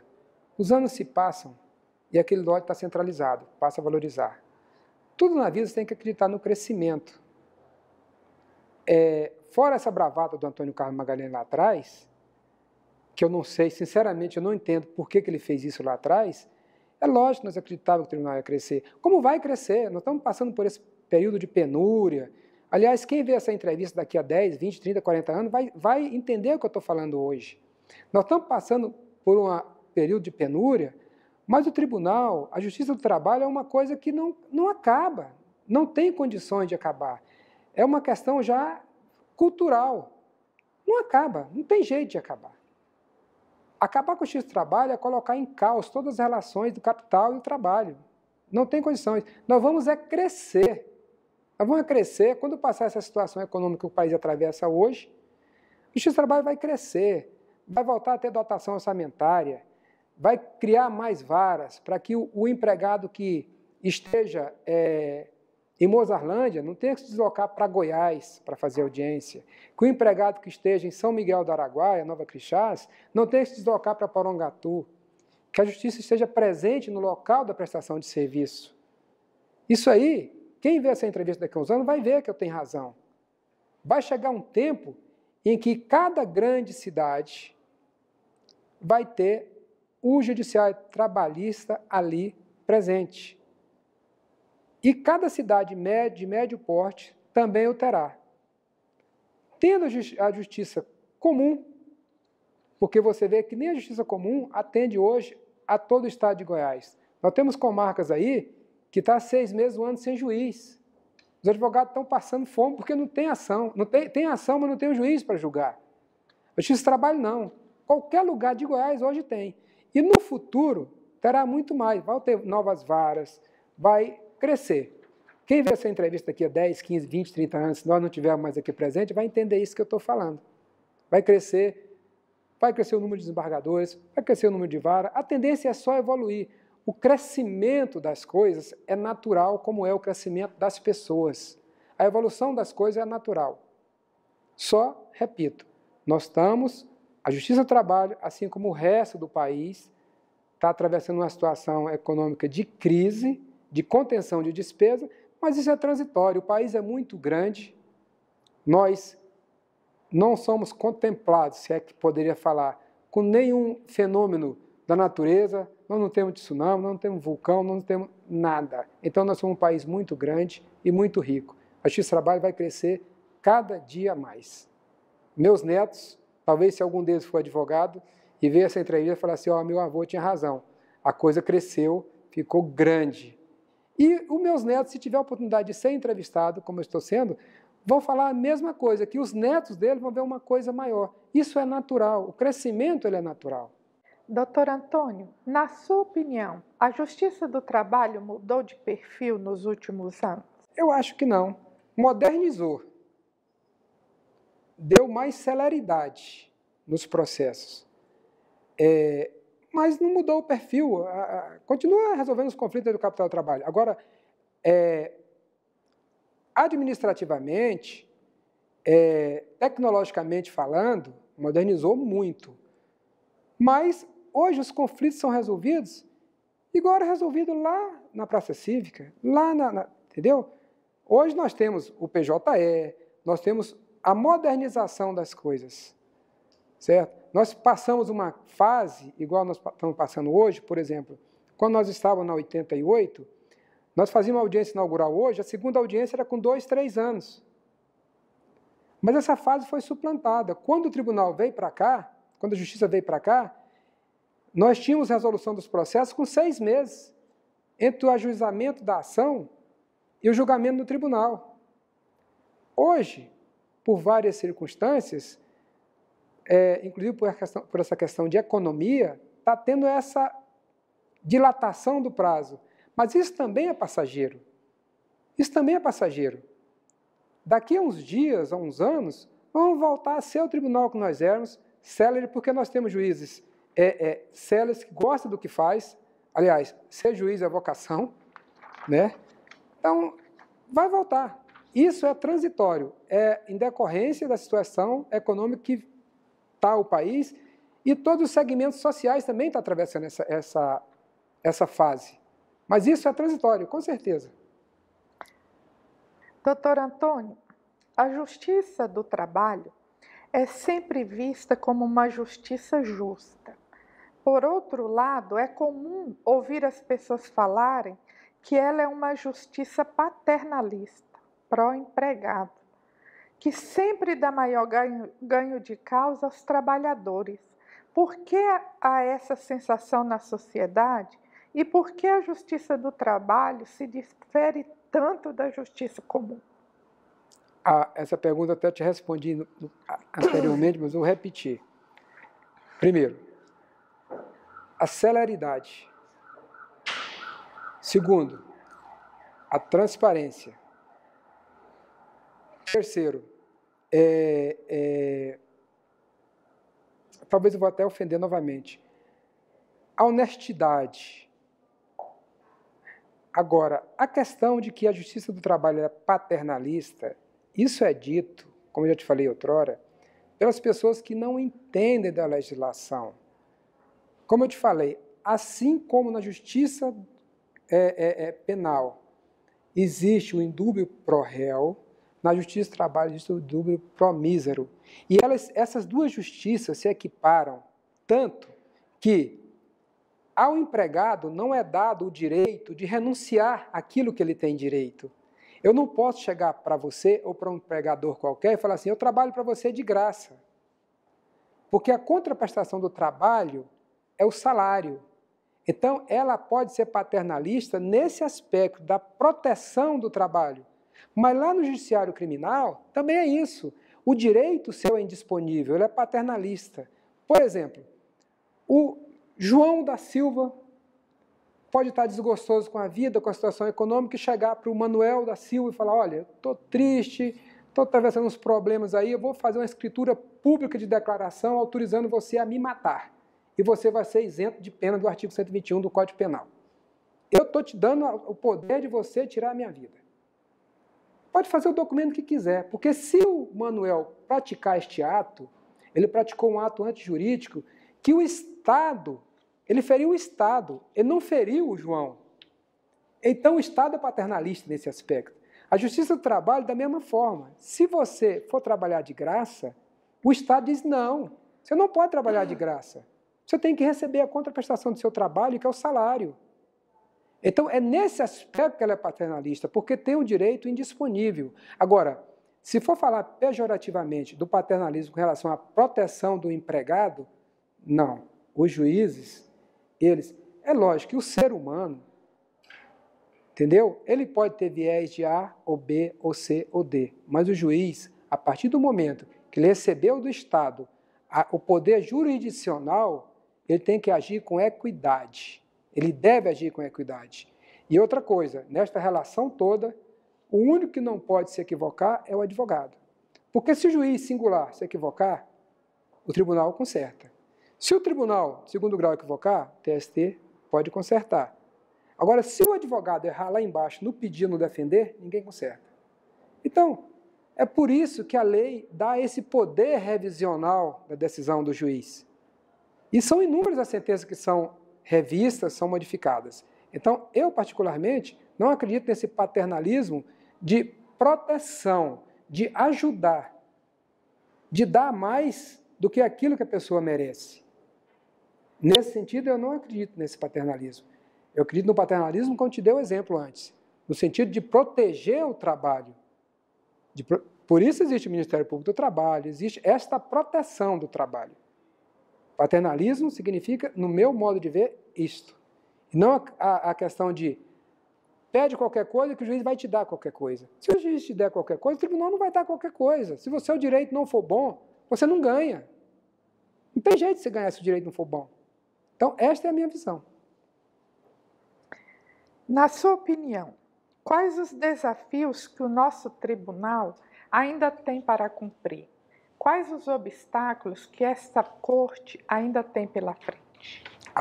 Muitos.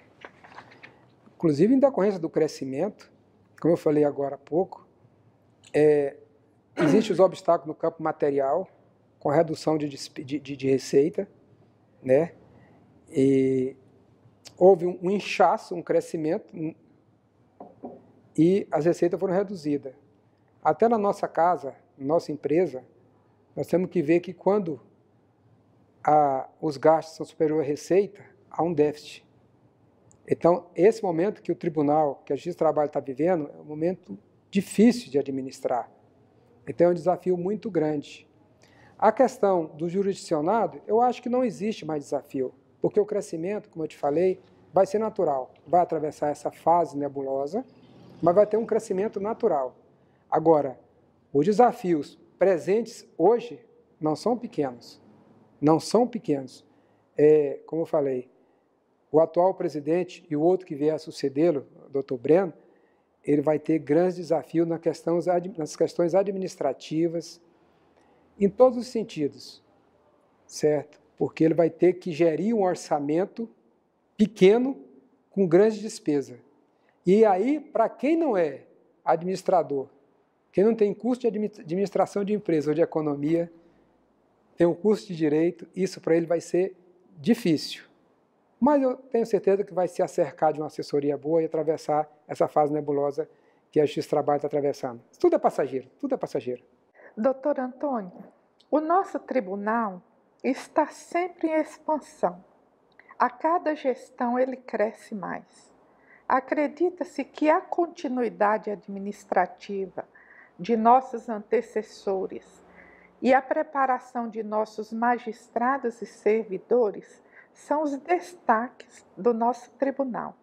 O senhor concorda com essa afirmativa ou, mais ainda, apontaria outros fatores? Não, eu concordo plenamente. Hoje nós temos uma escola judicial aqui funcionando perfeitamente. A direção da escola judicial hoje, a doutora Kátia, a doutora Wanda, e as direções anteriores também, elas cuidam muito do aperfeiçoamento dos juízes, estão sempre dando cursos, adequando os juízes, orientando. Eu acho perfeito, eu concordo plenamente com isso aí. O tribunal, é lógico que a perfeição não existe. Quem fala que é perfeito, perfeito não é. Mas o tribunal tem muito cuidado com isso, com os jovens juízes, aqueles que ingressaram na magistratura e às vezes chegam assim, empolgados pelo cargo, pela visão de ser juiz, e aí não o juizinho antigamente, né? O juiz de verdade. E o tribunal tem cuidado de moldar ele, de adequar, entendeu? Isso tem juiz que nasce pronto, mas tem alguns que precisam dessa adequação, e a escola judicial, nesse aspecto, até os colegas mais velhos, eles funcionam muito bem nesse aspecto. Então, isso é elogioso, essa questão, certo? De ter esse cuidado com os juízes, certo? Pra você ter uma ideia, eu vou te contar um exemplo. Quando fundou o IGT em Goiânia, eu fui um dos fundadores do Instituto Goiano de Direito do Trabalho. No nosso primeiro congresso, o Dr. Edson Braz era o presidente e eu era o secretário-geral. Nós estávamos com a dificuldade de verbas, que nós precisávamos alugar ali o Moarama Hotel para fazer essa palestra. nós havíamos conseguido os palestrantes de graça, grandes pessoas do cenário trabalhista nacional. Mas nós não tínhamos dinheiro. E nós estávamos com medo das inscrições não dar. O dinheiro das inscrições não dá para pagar os custos, porque nós não visávamos o lucro. Aí nós viemos no doutor Platon, que era o presidente do tribunal, falou, doutor, como é que faz? Ele falou, vou pagar a inscrição para todos os juízes e para grande parte dos servidores, para que eles se instruam melhor. E até hoje, eu não estou no GT hoje na direção e tal, participo muito pouco, até por falta de tempo, mas até hoje eu sei da participação do tribunal nisso aí. Então você veja que isso é o cuidado dos dirigentes com os juízes e os servidores. Certo? Você vê, nós fizemos um congresso que nós achávamos que não ia girar, e aí, graças ao esforço de uma diretoria, eu, Edson Braz, e não recordo mais, meia dúzia de pessoas, fizemos isso aí, o GT hoje cresceu, certo? Eu lembro, o Dailton, inclusive, foi para o GT, e cresceu. Eu lembro que uma época nós estávamos com tanto dinheiro que eu falei, nós temos que comprar um endereço. Aí foi quando eu sugeri que comprasse uma sala e comprou ali perto do fórum uma sala, que até hoje é a sede do IGT. E até hoje está dando curso, os jovens estão vindo, assumindo a direção. Então, isso é o cuidado do tribunal com os servidores e com os seus juízes. Doutor Antônio, na sua opinião, a Justiça do Trabalho, ela cumpre o seu papel? Ela cumpre a sua missão? Ou ela deixa a desejar? Hoje, atualmente, nos dias que nós atravessamos, ela não responde com eficiência, mas veja o que eu vou falar, para não ser mal interpretado, com eficiência os clamores da sociedade, seja do reclamado ou do reclamante. Por quê? Pela situação econômica que o país atravessa. Porque hoje nós voltamos a ter uma audiência inaugural hoje e uma instrução com um ano e meio. Então isso, quem bate a porta da justiça para que seja atendido seus clamores, ele vê que a justiça não está sendo eficiente, mas é que ele não lembra lá da Praça do Cruzeiro, quando já era assim. E não entende que isso é sazonal, isso é uma fase passageira. Hoje, para o mau patrão, para o mau empregador, porque o bom quer resolver, mas o mau empregador que ainda existe, como eu falei anteriormente, isso é ótimo, falar, vamos enrolando isso aí, certo? Então, hoje, em 2016, no dia 20 de maio, em decorrência da situação econômica inteira, que o país inteiro vive, com corte em verbas, esse clamor não é atendido assim como as pessoas desejam, da celeridade. Porque às vezes o reclamante chega e fala, mas eu entreguei meu processo hoje, daqui a 2 anos vai ter audiência, eu não sei se eu vou achar as testemunhas e tal. Hoje não, mas já foi e voltará a ser célere e, logicamente, com a sua celeridade, porque sempre foi vista com celeridade. Você veja, eu sou advogado de alguns cursos desses preparatórios que são mantidos por alguns juízes, inclusive da área federal. E vira e mexe tem uma ação contra eles. Vocês falam assim, nossa, mas aquela justiça lá é rapidinha demais. Certo? Então, é rápido, é célere. Hoje não está atravessando essa fase, mas vai voltar com certeza e, quiçá, dentro em breve.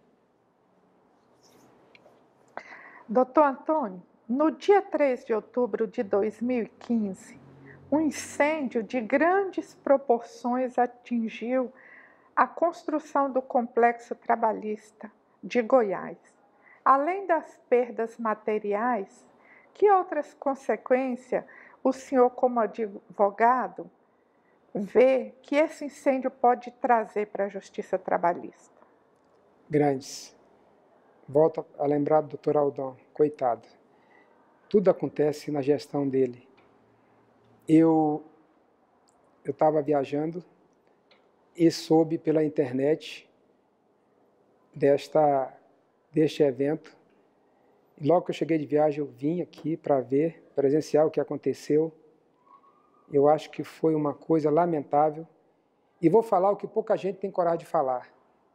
Por ineficiência do Estado, o Estado de Goiás. Porque pessoas chegaram aqui quando o incêndio estava muito incipiente ainda. Chamaram o bombeiro demorou 20 minutos para chegar aqui. e quando chegou o caminhão não tinha água. Não sou eu que estou falando isso, não. São pessoas as quais eu não posso citar nomes, até por questões de educação, mas por ineficiência do Estado de Goiás. O incêndio tomou essa proporção e que hoje o tribunal sofre essa consequência, por quê? Se tiver que demolir tudo isso aí que foi atingido pelo fogo, que eu acredito que vai ter que demolir, não sou engenheiro, não sou técnico, não sou perito, mas quando um fogo atinge uma estrutura dessa, quem entende, quem estudou física lá no 2º grau sabe que o ferro se dilata e diminui. Se ele está dentro de um concreto, a dilatação dele fez com que mexesse aquele concreto. Então, perdeu o equilíbrio da estrutura. Não precisa ser um perito, não precisa ser um engenheiro. Basta que saiba uma regrazinha de física básica. Que quando você põe o gelo para congelar no congelador, ele aumenta. Quando ele esquenta, ele diminui. Então, veja só. Havendo essa determinação para demolir isso aí, a Justiça do Trabalho, que já está com recurso limitadíssimo, vai ficar mais limitado. E o que acontece? Voltando à história da grandiosidade. Isto aí é aquela grandiosidade que eu aposto nela. Vai acontecer, se tiver que demolir, vai demolir, vai vir um outro presidente do TST, vai vir um outro presidente da República, vai ter orçamento, vai crescer, e nós vamos estar vivos aqui para ver a inauguração desses prédios aí, como foi proposto lá originalmente, idealizado pelos Kátia, Vécio, o Botazo, Gentil, entendeu? Todas essas pessoas que passaram por aí neste evento, para citar apenas uns. Então, administrativamente foi péssimo, economicamente foi horrível, certo? Eu não sei, não faço parte da administração do tribunal, às vezes até nos meus encontros com o Dr. Aldon, eu evito tocar nesse assunto, porque é um assunto dolorido para ele, acredito, mas eu acredito que se tiver que desmanchar tudo isso aí, uma obra que já está há tanto tempo em andamento, o prejuízo econômico é grande, para todas as partes, para a empresa, para o tribunal, e o prejuízo de tempo é maior ainda, porque nós somos temporário. Nós recebemos o sopro da vida com o nascimento sem saber, mas a nosso fim, a nossa morte, ela vai acontecer, nós não sabemos o dia. Nós não sabemos o dia, mas vai acontecer.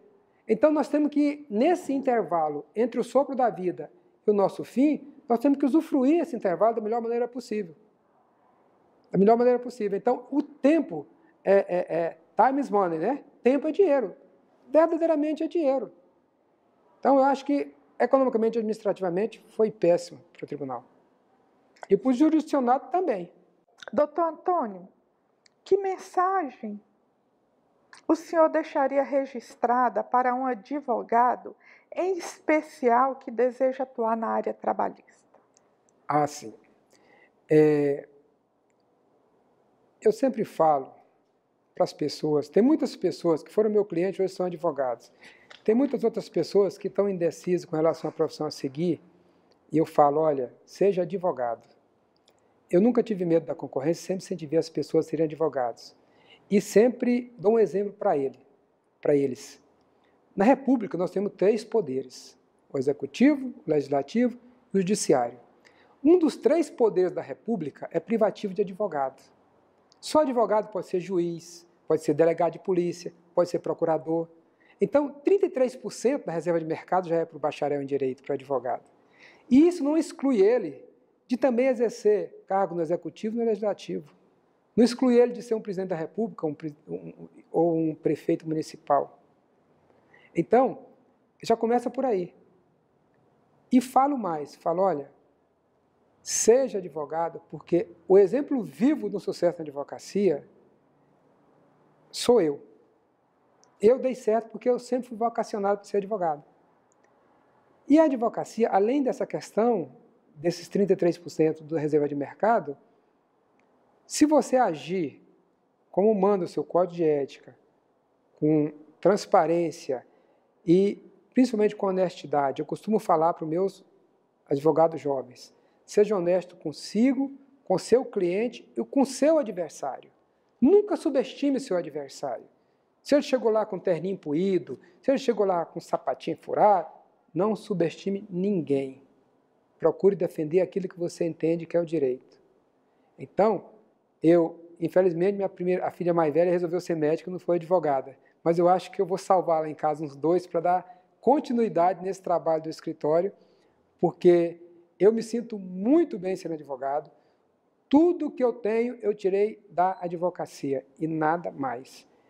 Quer dizer, não posso ter muito, mas tenho o suficiente para criar meus filhos e um pouquinho dos netos. Mas eu tudo tirei da advocacia. É uma profissão que, às vezes, ela não te dá a segurança monetária no início. É uma profissão que você tem que começar ela, de preferência, sendo solteiro.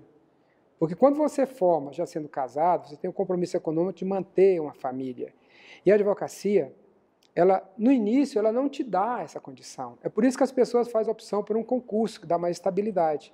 A advocacia, eu até comparo assim, tem uma maquininha que faz algodão doce, que vai rodando assim, aí no início é uma névoazinha bem incipiente, daqui a pouco está aquele negócio tal, que enrola num palito, advocacia é aquilo. No início é aquela névoa que você não vê nada, mas de repente, uma coisa vem puxando a outra, e acabou, aí não para mais, desde que você haja com honestidade, transparência, entendeu? Equilíbrio, principalmente, porque senão, se você não usar essas características do advogado, você não precisa hoje se debruçar em livros e mais livros. Está tudo aí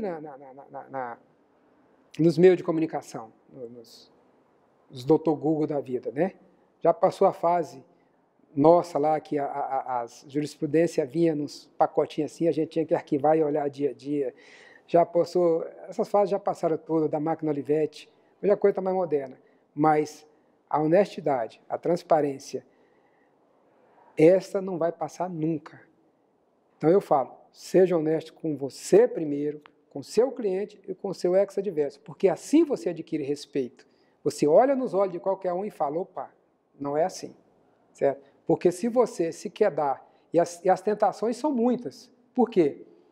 Quando você recebe uma procuração de uma parte, por exemplo, se você olhar uma procuração minha, é uma página inteira.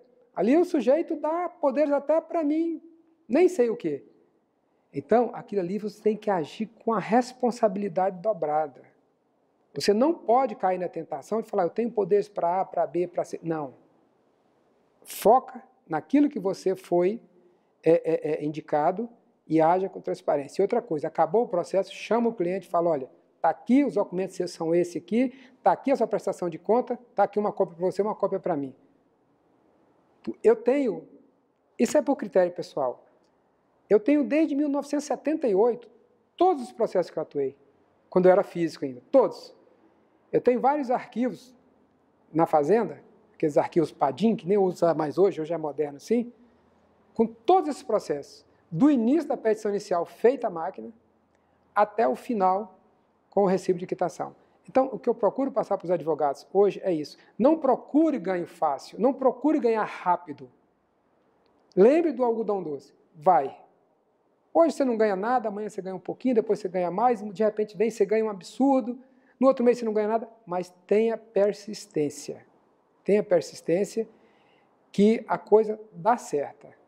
Tenha persistência e humildade. Humildade não no sentido de subserviência, mas humildade no sentido de respeito às instituições, às pessoas e a tudo que envolva o seu trabalho. Enquanto advogado, aconteceu algum fato inusitado que ficou na sua memória e que possa compartilhar conosco? Mas fatos cômicos aconteceram vários, mas se eu for contar para você aqui, nós temos que passar uns 3 dias contando aqui fatos cômicos, mas eu vou me limitar, às vezes, quando eu tenho muita transparência com meus clientes, eu falo assim, quando eu faço o processo, e agora, principalmente agora que está tudo digitalizado, eu dou a senha do processo e o número do processo para que ele me acompanhe. Eu falo, olha, é o seguinte, como eu tenho muitos processos, então me ajuda lá, vai dando uma olhada, porque toda segunda-feira, apesar de eu ter o link do tribunal que me informa o andamento dos meus processos diariamente, eu só tenho tempo na segunda-feira de fazer uma lista, eu tenho uma secretária para isso, fazer uma lista com os andamentos daquela semana. Qualquer coisa que aconteceu, eu estou no prazo. Mas eu passo para meus clientes o número do processo com a senha para que eles acessarem. Então, costumeiramente, chega um cliente e fala assim, doutor, acabou meu processo, né? Eu falei, como? Está concluso. Não, calma, não é assim não. Está concluso, mas não é no sentido de que concluiu, de que acabou, é que foi para o juiz apreciar alguma coisa. Agora, outros fatos cômicos existiram vários. Aliás, dentro daquela lealdade que deve haver, eu vou contar um fato que não é cômico, que é que isso fique gravado para os advogados que virão no futuro e que poderão ver essa entrevista. Nós tínhamos um juiz aqui, hoje ele está no TST, ele chama, não sei se é Douglas, tinha um juiz aqui, e eu era advogado do reclamante. Chegamos para fazer a audiência, o reclamante não apareceu. Aí eu falei, excelência, eu conversei com ele ontem, será que você poderia permitir eu ver se não aconteceu uma força maior, lá do artigo 501 lá da CLT, alguma coisa? Ele falou, não, tá bom, estou 24 horas para você comprovar. Alguns advogados poderiam arrumar um atestado falso, alguma coisa. Ele chegou no escritório, ele estava lá. Eu falei, o que aconteceu? Eu esqueci. Eu fiz uma petição para o juiz, dizendo que o reclamante não compareceu porque esqueceu. Podia arquivar o processo. Certo? Eu recebi uma sentença de quase 20 páginas, 19 era de elogio. Mas não porque eu queria ser bonzinho, porque faz parte do meu comportamento. E é por isso que eu dei certo. Isso tem 15, 20 anos atrás. Então o advogado tem que agir assim. Defender o direito, mas sem paixão. Pelo aquilo que ele acredita que é o direito dele, ele tem que ir atrás e sem medo de se indispor com quem quer que seja, mas com transparência. Eu tenho essa sentença até hoje que vai servir para meus netos ler um dia, certo? É assim que deve agir o advogado. Por quê? Alguns deles poderiam falar, não, então arruma um atestado médico ali e eu vou juntar e vamos tocar o processo. Não. Certo? O que se adquire com isso? Mais respeito da parte daqueles que vão apreciar seus pedidos. Então, é o que fala, não existe advogado diferenciado. Não é porque você tem a proximidade com A, com B, com C. Só que existe advogado diferente. Quando o juiz pega uma petição de um Dailton da vida, do Antônio da vida, fala sem nenhuma modéstia, de uma meia dúzia a mais aí, ele sabe que ali não tem malandragem, que o que está escrito ali é a realidade. É por isso que ele vê de forma diferente. Não é pela proximidade que você tem do juiz ou do desembargador. É essa a diferença. Eu já ouvi isso da boca de alguns juízes. Não precisa, para você ganhar dinheiro e dar certo na vida, você não precisa ser malandro. Faça o certo só, que dá certo. Isso é que eu transmito para meus advogados jovens lá. Doutor Antônio, o objetivo deste projeto é produzir entrevistas que servirão como fonte de pesquisa sobre a justiça do trabalho em Goiás, reunindo-as também em um vídeo documentário e também na confecção futuramente de um livro. Qual mensagem o senhor gostaria de deixar registrada para aqueles que futuramente terão acesso a esse depoimento? Espero que um neto meu, uma filha, ou alguém da minha linha sucessória veja isso, mas para aqueles que virão isso no futuro, que sirva de exemplo a história de um advogado que venceu na sua profissão, que talvez só ele e a sua mãe e os seus pais, aliás, acreditavam que ia dar certo. Porque não é normal você sair do interior do Maranhão, vir para um mundo que você não conhece, que para nós isso aqui era sul, né? Já com o objetivo de ser advogado, perseguir esse objetivo e dar certo. Eu falo para minhas filhas hoje que só dá certo a pessoa certa. Então, a pessoa certa no sentido de ser correto. Então, a mensagem que eu deixo para as pessoas que virem esse vídeo é que acreditem sempre nos seus sonhos, persigam eles, sem precisar deixar para trás ninguém, sem pisar em ninguém. Então, essa é a lição que eu deixo. Acredite no seu sonho, persigam. A força de vontade sua, essa força que tem dentro de cada um, é que faz com que os sonhos sejam realizados. Eu já penso isso, transmito isso para meus filhos, porque existe uma máxima que diz que querer é poder. E, literalmente, querer é poder. Você tem uma força interior que, se você quer, você pode. Como disse o Barack Obama, we can't, né? Nós podemos, né? Então, nós podemos. Se você acreditar, porque eu teria tudo para não dar certo. E dei. Então, naturalmente, lá no interior do Maranhão, terão outros Antônio nascendo nessa hora, no interior de Goiás, no interior do Brasil, terão outros Antônios nascendo hoje. Que outros Antônios, apesar do pouco recurso, originalmente de sua família, acreditaram num sonho e deram certo. Então, essa é a mensagem que eu tenho para deixar para as pessoas que virem esse vídeo no futuro. Acredite sempre. Respeitem todas as pessoas. Não prejudique ninguém. Foque no seu objetivo. Porque se você começar a olhar do lado para as pessoas, você, consequentemente, vai achar um obstáculo, você não vai poder desviar, você vai bater nele. Mas se você olhar no seu objetivo para frente, você vai estar sempre desviando seus obstáculos, independente das pessoas que estão do lado, correndo contigo ou participando da sua corrida. Doutor Antônio, que pergunta não foi feita nessa entrevista que o senhor gostaria que eu a fizesse? Eu acho que você, como se trata de um projeto histórico eu acho que você explorou muito bem. Lógico que tem algumas nuances aí que às vezes não é nem conveniente, mas eu acho que você explorou muito bem o tema e você e a sua equipe estão de parabéns por desenvolver esse trabalho que servirá para gerações futuras. Doutor Antônio, o que é a vida? Ah, sim. Tem um livro do Machado de Assis, eu não lembro bem se é Dom Casmurro, que no final, a princípio, deixa eu te contar, o Machado de Assis foi uma pessoa, um intelectual, que morreu solteiro, não teve sucessor. Tem um livro dele, eu nunca entendi, eu li todas as obras do Machado de Assis, Zé de Alencar e tal, e eu quando estava no ginásio ainda, fazendo exame de admissão para o segundo grau, que tinha na minha época ainda, eu lembro que eu li esse livro, e no final tem uma coisa que me deixou assim, naquela época, sem entender. Tempos depois, como aquilo ficou me perturbando, eu entendi. Ele fala assim no final do seu livro: parto dessa vida sem deixar para ninguém o legado da minha existência. O que esse cara quis dizer isso? Depois, estudando a biografia dele, eu descobri que ele não deixou sucessor. Então, o que é a vida para mim? A vida não é dinheiro, não é poder. A vida é mais vida. A vida é mais vida. É você partir daqui para o Oriente Eterno, deixando que você deixou mais vidas que vão seguir o seu exemplo no mundo que eles estão. Hoje nós estamos aqui.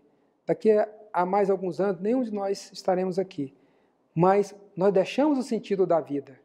Não é dinheiro, não é poder. Porque o dinheiro e o poder, eles são voláteis. Naquela galeria ali, tinha muita gente que tinha poder. Hoje não tem mais. No mundo aí fora, exterior, tem histórias e histórias de pessoas que tinham grandes fortunas e hoje não tem mais. Então, isto é a prova de que dinheiro e poder são voláteis. Você tem que saber administrá-los, você tem que saber conviver com eles. E para você dar sentido para a sua vida, isso é essencial.